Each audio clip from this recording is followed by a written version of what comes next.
Well, today I have here some of the 2024 books that I've read and I wanted to recommend to you, so maybe you can put them on your list for 2025. I don't have so many books because I haven't read this much, and I just took the ones that I truly would recommend.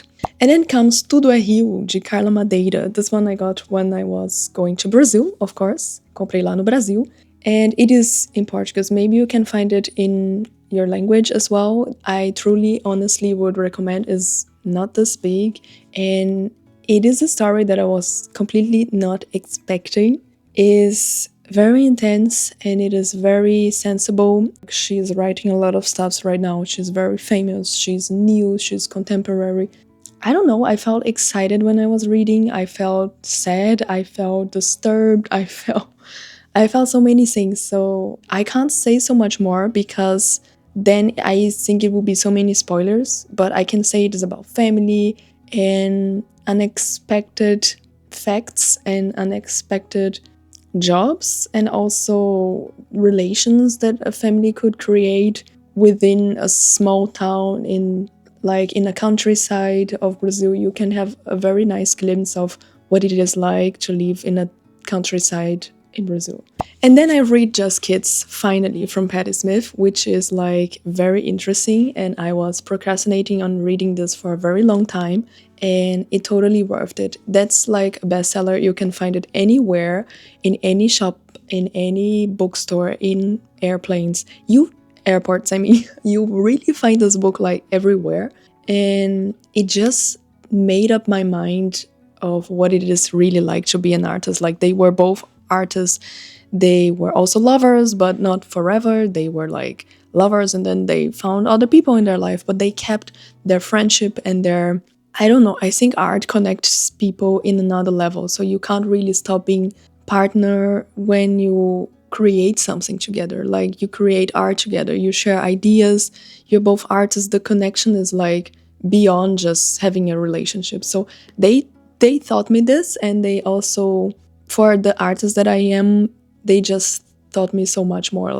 To be famous, to truly pursue your art, to be so poor that you have to live on the streets, but you are going to live the dream, and to also renegade this career because you want to have a family and you want to move to the countryside and just have your family in peace, and then you can create more music. And how it starts writing, and then you try to do drawings, but then you actually end up doing music. Is when you are creative, you can do anything. Just be creative. And it was very nice to read this book. And I haven't read it just one time. It was not so easy to read because the writing is so poetical and sensible. I feel oh my god, how she can remember all these details, because she kept journals and she is a writer. But I feel I needed 2-3 months to read it, and it was great to read with time because I was reading slowly and taking lessons from this book. Next one, maybe the best book I've read in German this year, because it is a graphic novel. There's so much interesting journals and photos. She's calling this ein deutsches Familienalbum. What happened? What happened in Germany? What happened after war? What happened in war, during war, and before that? And she's researching, discovering, reading old letters, and she's doing all the work, which is incredible. She works, I guess, for the New York or something like this. She's a journalist. She's living in the US right now. She's married with a Jew. So it's incredible to know her history. It is a personal story. It is a real story, and has so many reflections, what makes a German a German. All the criticism, all the dark past, and also what stays, what still makes them German. She is a German, and she's a German that went out of her country, so she's also an immigrant, and then she comes back reflecting her own history and the history of her nation, and how there's so much to be uncovered. Heimat is this name in German that you feel you belong somewhere. Wer nicht auszieht, kann nicht heim. Also Heimat is your home, your place of origin. So one of the best that I've read this year, and I would recommend this so much, especially for Germans. and they're not reading this much, so especially for Germans, especially. Another graphic novel was this one. I've also so many other graphic novels and I love them so much. Like I am now loving to buy not just child books but like graphic novels. They are so beautiful throughout. They are so beautifully imagined. Like the story is incredible and is not just for kids. And this one is talking about transgendering in your child life and witches and nature, so is awesome. It calls Rebis, ein Kind der Natur. I also read this in German, but this is actually from Italia. Italia. And I know people here from Italia, so prego. Promessas Cruéis. I've read this in Portuguese, but they are like divine rivals, I would say, in English. And this is the second book and the final one, because there's only 2 books. It's like a duologia. And dude, like this is the cover in Portuguese. I know that the cover here in Germany and in English is like very young people and AI made, so the cover is very ugly. I must tell, like Brazil always do very nice covers. I am rereading and listening all the Sarah James books because now I have Libby. It is an app where I can read online, not just books, but also listen audiobooks. I mean, Libby I know maybe since the beginning of the year, but I only made my card for having an access of library here in Berlin like months ago. So for me, it was like 10 euros a whole year, which is so worthy. And there I see like all the covers of Sarah James, and they are so ugly, like they are truly ugly. And Brazil, we know, like this is a beautiful cover. It is much better than the ones that I have seen in English and German. Rebecca Ross, and it made me feel what it's like to be in war. And I think this is a topic in our world now, and we should talk about it. It was like writing and being a journalist that goes to war, and it still has like fantasy and being in love, which I love. Like I read books for escape my reality, but it felt real. It felt more real than every other fantasy books that we have nowadays. And it felt like this is war. Like it hit me sometimes. It feels sad because we are having war in our world right now, so I would totally recommend this one as well. Some of the final books like was Nonsense, I would say, Não Coisas in Portuguese and Undinge in German. I read this in German. It's also not that big. For people that like philosophy, this is like one of the best books ever, and I would totally recommend anything from him, but also just reading more philosophy in general and not just the classic old ones, but the new ones.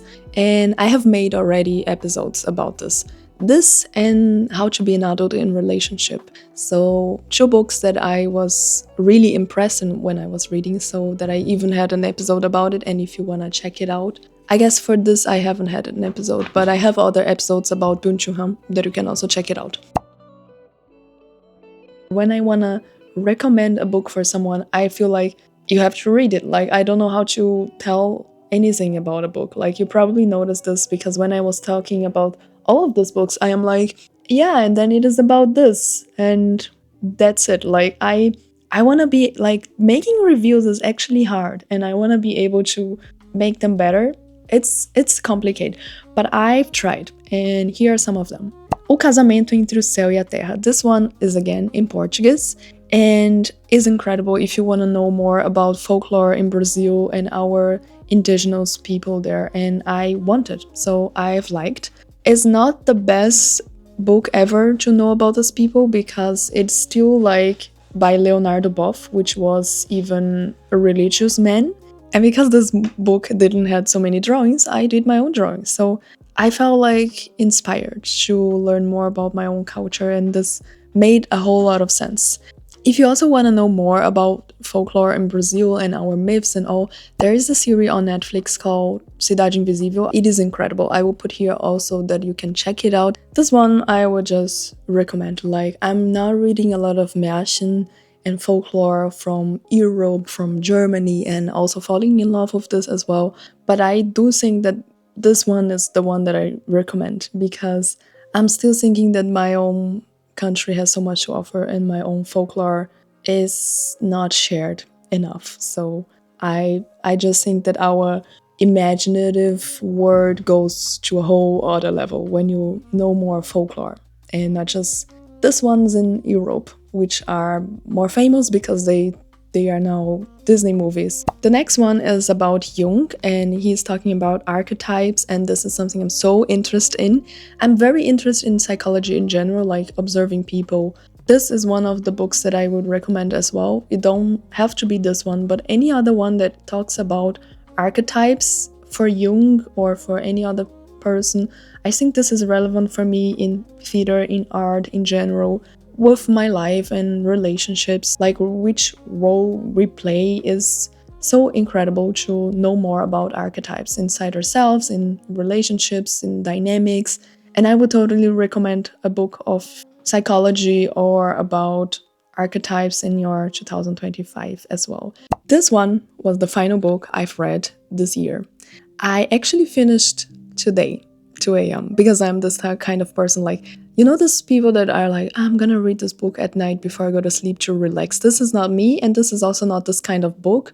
This book was engaging. It is like a bank robbery that ended very badly because the bank didn't have any cash and it just failed. And then it turns out to be a hostage drama situation where people were like viewing an apartment to buy this apartment, and then the bank robber was like, yo, now you're all gonna be here and we are in a hostage situation, but I'm so sorry, I didn't want it to be here as well.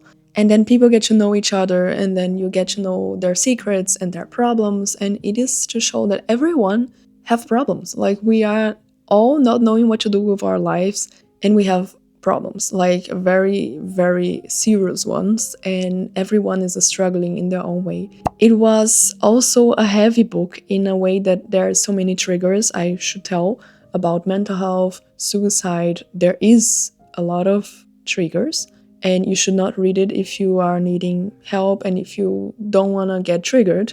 But I would say it was a moment in my life that I also needed this kind of sensibility that came also with humor. Like, it's so funny, it's lightful in a way. It's not this, it is deep because it is talking about deep stuff, and it also gets to be funny and lightful anyway. So when you're a child, you long to be an adult and decide everything for yourself. But when you're an adult, you realize that's the worst part of it. So there's a lot of being an adult, being anxious, having to make decisions, and you don't know how to make decisions, and then you have to have opinions about everything. It has a lesbian couple that it is pregnant. It has an old lady which worked for a bank, so now she's a millionaire.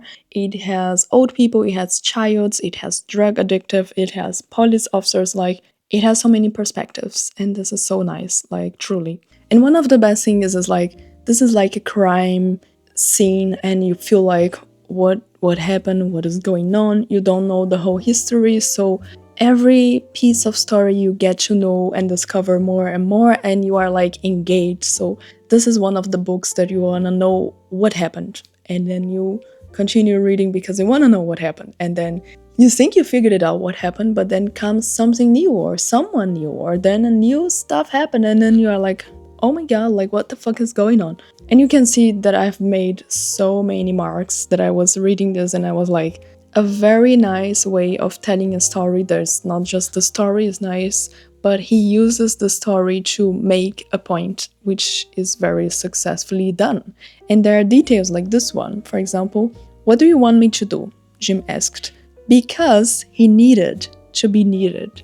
It feels like these details, just adding something in this conversation that feels like he needed to be needed. And you feel like, yes, that's how parents feel, like they need to be needed. And a question like this could be like, what do you want me to do? With so many meanings behind, and he's giving always the meaning behind. For now, this was my books for 2024. I truly hope that this kind of inspired you, that this was like, some of them you wanna check it out for yourself, and you also can leave me in the comments below your suggestions, your books that you liked, maybe 1-2 recommendations, because I am looking forward to read more in my 2025 and to learn how to do better reviews. And even though I can't keep up with a book club in real life, I could maybe have my own book club online, like just sharing what I'm reading with you, and you can share what you're reading with me. Maybe that's nice. And that's it. I will see you then.